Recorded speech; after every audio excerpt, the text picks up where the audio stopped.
Part 1. BIDI, Part 2, Holidays, July 21 to 27, 2021, hosted by Eliza Benol. July 22, 2021. Well, BIDI is back with you. And we will continue our advance towards the real. And I listen. Eliza, in the absolute, we realize that there is no one. We are fine, we know that what we are experiencing is the truth, but nothing is happening. So what is the point of staying there, unless there is something else in this real? BD. What passes concerns consciousness. The one who lives the absolute, effectively notices that nothing happens, and especially wishes that nothing happens. He who lives the real, the Parabrahman, the absolute, expects nothing, hopes for nothing, and expects nothing from anything. He's home. He has put an end to the scam of what passes, and is no longer subject to any expectation whatsoever. So, there is no desire for any manifestation, like any consciousness. And it will always be the consciousness waiting for something to happen. And it will always be the consciousness waiting to come out of nothing. And the return to the truth, to the eternal I which has always been there and which has never moved, is eternal bliss, beyond time. Thus the question which is posed obviously concerns consciousness itself. By living the real, there is not the slightest trace of the universe. There is absolutely nothing. This nothing contains the all, and that is sufficient in itself since, obviously, there is neither time nor space nor dimension. Only the one who has experienced this has really put an end to the swindling of conscience, to the perversion of conscience, and this question therefore arises from conscience. Consciousness cannot know the absolute. Consciousness can only dream of a consciousness. Consciousness is the agent of dream creation. And consciousness is the origin of the destruction of creation. She consumes herself by experimenting with what passes through the illusion of space and dimensions. In bliss there is nothing to wait for, nothing to hope for, it is the ultimate abode which is the first abode. It is the junction of Alpha and Omega, the resolution of all questions. There is nothing that is expected, indeed there is nothing that happens, and that is precisely the peace and the great silence. So there is nothing to fear, nothing to expect, nothing to see, and nothing to experience. And that is what we are. We are prior to consciousness, I repeat, prior to light, prior to any manifestation. And I guarantee you that whoever finds this through the character right here on this earth, expects nothing from his conscience, rejects nothing from the theater, because he has pressed the END button for himself. He is not fooled by the game of conscience. He is not fooled by the dream. He refuted everything that was illusory. He refuses nothing and accepts everything. There is his bliss. There is the Jnani. There is he who is only ignorance.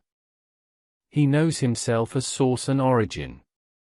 He recognizes himself in the dream as a whole. As I said in my incarnation, the only difference between you and me is that I know that I am the all. I know that I am the love. I know that I am the conscience. And that this body will die out, moreover it died out. And as I said, I will always be there, from the initial moment to the final moment that you are about to experience. As was asked in the last question of Part 1. Another question. Brother, I want to give a testimony. BD. We are listening to you. Wait, we have to translate. Brother.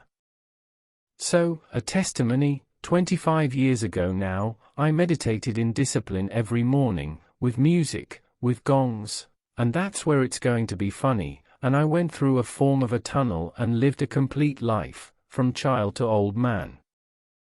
And the second gong took me back to this body, and the time was only 2 seconds. I understood that time and space had no meaning, no materiality in the absolute. So, I still went to work and people were saying hello to me and I didn't know what to say. It was necessary to write my name and I did not know. Brother. And so, I had to search my pockets to find a card. Laughter. With my name on it. What I mean, I was in the bliss, but that does mean that beyond the form, we exist. 10 years later, and I testified to this with you, BIDI, the character had to abandon his projections and welcome the disappearance of my world, work, family, health, etc. But at this moment, when we accept to be nothing, when we accept to pass our attraction for the form and when we cross the light, we really arrive in this absolute, this state where we are the all, and it is accessible to all. Brother, you just have to cross your fears and let go of the taste for the game, the attraction to play for form, and the bliss frees and is the greatest reward. BD. I thank you. And what you went through goes back many years. I can only add that, today, it is even easier, and that only the identification with the conscience prevents you from living it, with any conscience, that it is the conscience of the character, the conscience of the world, and even awareness of the self. The self is the ultimate swindle. This is the ultimate trap, but also, what one might say, the ultimate stage. And indeed, when you live the nothing you no longer need, in quotation marks, to go through the all. You accept your incarnation in the dream. Everything becomes easier. Everything is crossed, as you say, with ease, because everything belongs to the dream. You hold on to nothing, so everything is given to you. Without request and without expectation, you are spontaneously in the service in its noblest sense, and which is not a service to oneself or to the self, but you are in the service of life. You are no longer dependent on any dream, on any projection, and you are naturally in present time, in zero time. You know it's a dream. You are not running away from the dream. But now again, the time has come for the end of the creation myth. And this phenomenon is collective, concerns all forms, all worlds and all dimensions. Everything about consciousness has been seen and walked through. All paths of the possible and the impossible are experienced. You don't need to have the memory of it, because literally the memory of the real consumes all the forms and all the particularities of consciousness. And this is a rejoicing that cannot be compared to anything known and experienced, because you clearly grasp that you have been the totality of the experiences, and that the totality of the experiences which have taken place, which have passed, which are happening and will pass, in no way concern the real. So is the natural state. You are at the interface of this natural state, at the extinction of the ultimate presence or the abode of supreme peace, the famous white paradise, and the total discovery of the real. This is happening now, in the space of the chaos of the societal scene as in the chaos of the elements. But you are not this chaos. You never appeared. And you will never disappear. At that moment you find that you don't need conscience, that you don't need any theater stage, that you don't need any dimension, that you don't need a master, let alone angels and archangels, and therefore you are the sovereign integral. This is what must be affirmed, which is perhaps still unknown to you, but which during this frank and sincere affirmation, will be immediately known to you. It is the ultimate act of acceptance, the ultimate act of acceptance and revelation of the real. And you notice at that moment that the universes appeared, that they disappear without reason, and that all that was only a dream. There cannot be the slightest reluctance, the slightest questioning. It is total bliss. You stay calm. You do not claim anything. You don't project anything, because you know full well that it's precisely what you stop doing that realizes the solution. This is when you press the button. And it is now, out of time, and yet on this time. It is the fusion of illusion and reality.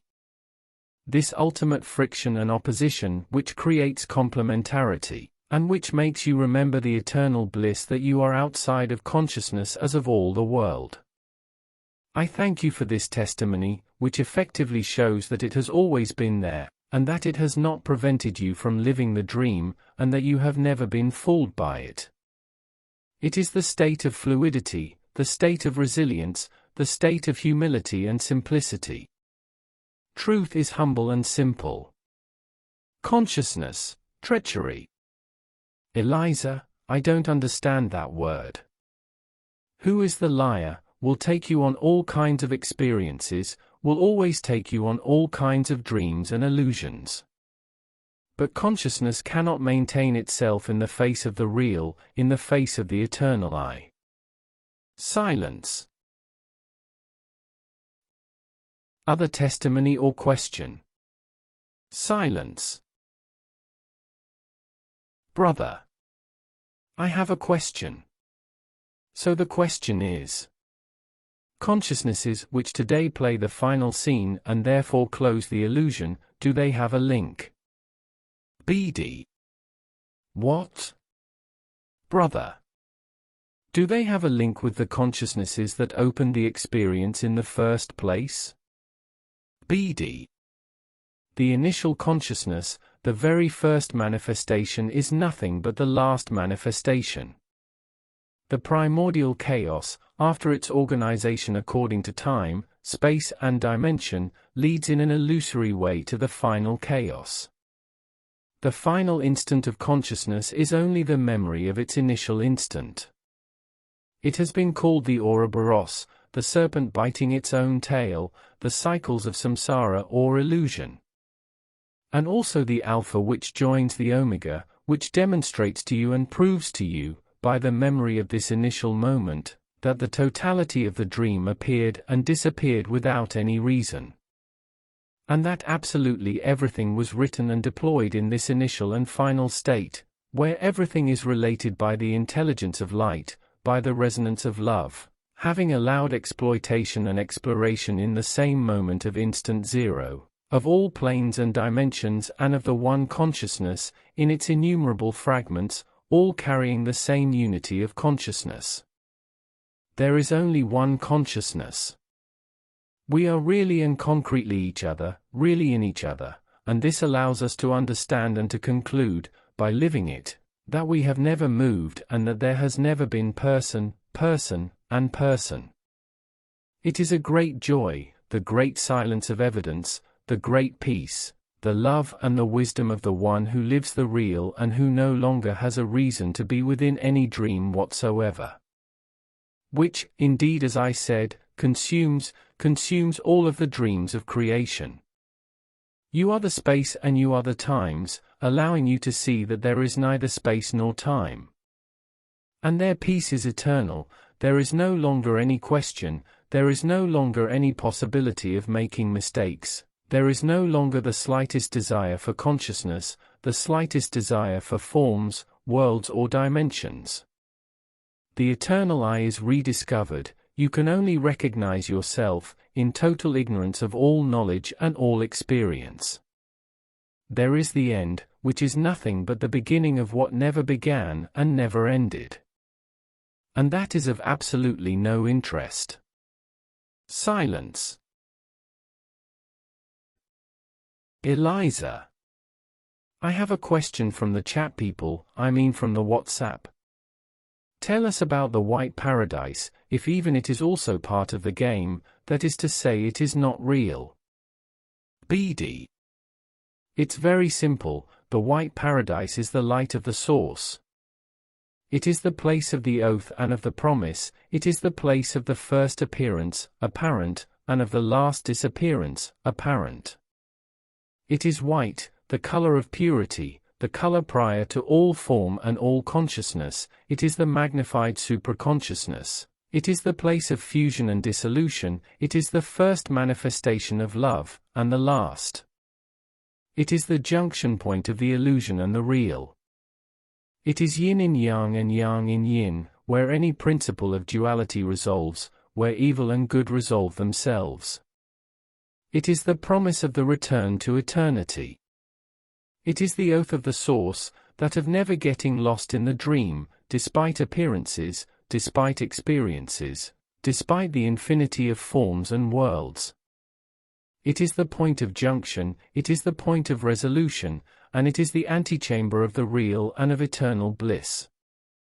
On the theatre stage of this world, it corresponds to the total consummation of this earth, which was for a time called the ascension, which was in fact the final phase leading to the apparent dissolution of the dream. It is the moment of remembrance when there is no more room for any memory whatsoever. It is the moment of the encounter with yourselves, beyond any clothing, any form, any consciousness, any projection, and any desire. It is the antechamber of pure bliss as the ultimate abode of consciousness, and on this earth the encounter of the character with himself through the mechanism of stasis, called the collective moment. Whatever the appearance on the theatre stage can be said to be the total revolution of the real, called by others fusion, where you are everywhere, and ultimately you are nowhere. Silence. Other questions? Eliza. I have another question from someone, I'm going to read it, it's more of a curiosity, even though I know it's in the dream, but I dare to ask it. Is Marie going to call us, like she told us a long time ago, by our name, or it won't be necessary anymore? BIDI. Marie had planned to call you, but by your first name. It has been explained at length, that the collective event, of pressing the end or fast forward button, could take on the appearance of the visible presence of Nibiru, the simultaneous action of the galactic flash, and the call of Mary, and of the stasis itself, all this more and more closely, I would say in the same space of time which no longer exceeds a week.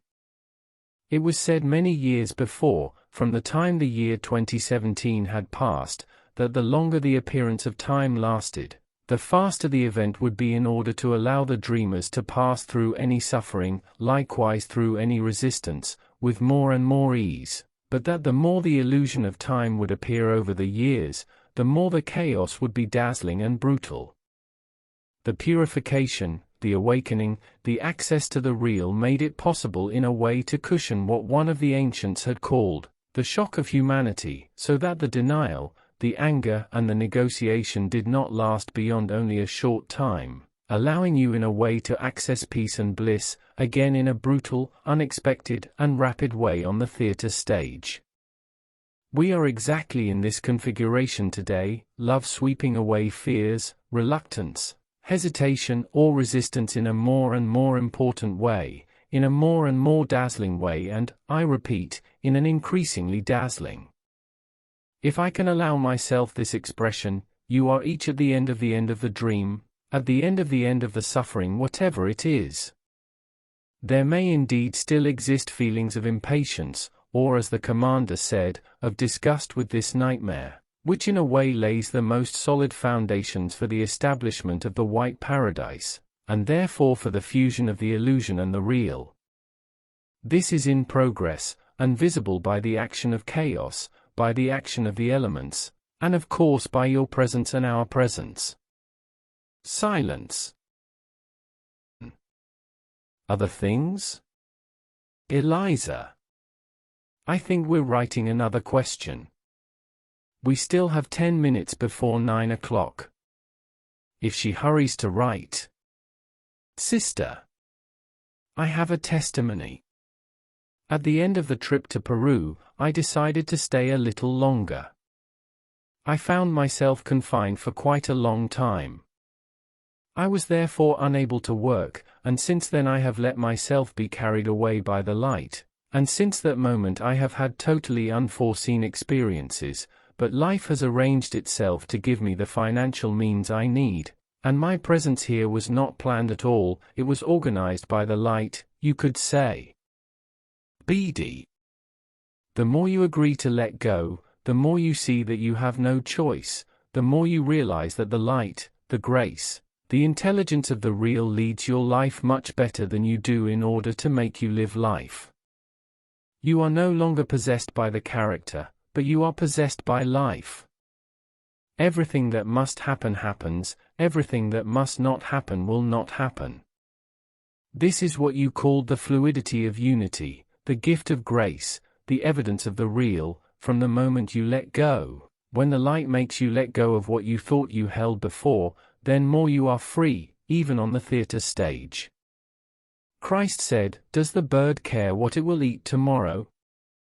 It is the action of divine providence that allows you to live in freedom where there can be no obligation, where the only obligation ultimately is to be present to yourself, present in the moment. So life flows freely, even on the theater stage, having given you life, as it is when you no longer possess anything that you are no longer possessed, and there is truth, and there is freedom. Everything you think you own, without exception, actually owns you. Everything you hold on to, holds you and binds you. Freedom is without anything, truth is without possession, truth is freedom, which can no longer depend on an exterior circumstance, nor on an interior circumstance. So you offered yourself freedom. I remind you that it was you who wrote this screenplay. So is the action of the gift of grace. So is the real, even within this character, from the moment you see that you have no choice, as soon as you see that all the obligations hold less and less in front of the evidence of the real. This is precisely why today I insisted on this. It has always been said that you have to face up to your responsibilities, to what you have created, but in this very moment of dream resolution, the more you let go, the more you receive. The more you accept that you have no choice, the freer you are, the more you let things flow, and when you see that life is flowing, it is called wisdom, and it opens wide the floodgates of the agape. And also fusion. I thank you for this testimony, and this is an invitation for each of you to let be what is, not to cling too much to what is taken away from you, because what seems to be taken away from you, at any level, is only the restitution of your freedom. If you don't see it, you will live it, and this will put an end to all resistance to the flow of life, to the flow of the real and to the flow of fusion. It is in this sense that my words were very strong in the first part, in order to draw your attention and your awareness to this lucidity which appears when you think you are in the confusion, in the chaos of this society, and in the chaos of what seems to you imposed by authority. It is the consummation of external authority, not the establishment of any deprivation of anything. It is in this sense that you must give thanks to those whom the commander has called the bad boys who, despite themselves, restore you to yourself, to what I have named today, and this is not, it is no coincidence, the sovereign integral. You will understand my words, you will be penetrated by them beyond all intellect, as well as beyond all doubt. This is a certainty, whatever you may still think of it today. The course of the following days, right here in this place, in this month, which you name the month of August, will bring you for many the absolute proof of my speech. Thank you for listening, thank you for allowing yourselves to be crossed by my voice. Grace and blessings to each of us in merging with the real. I say see you one day soon, perhaps, but in any case, always in the heart of your heart, and in the zero time of our presence and our absence. BIDI greets you all. Thank you BIDI. Channeling by Jean-Luc Ayoun in French. Translated through Google Translate from original text at https://apotheose.live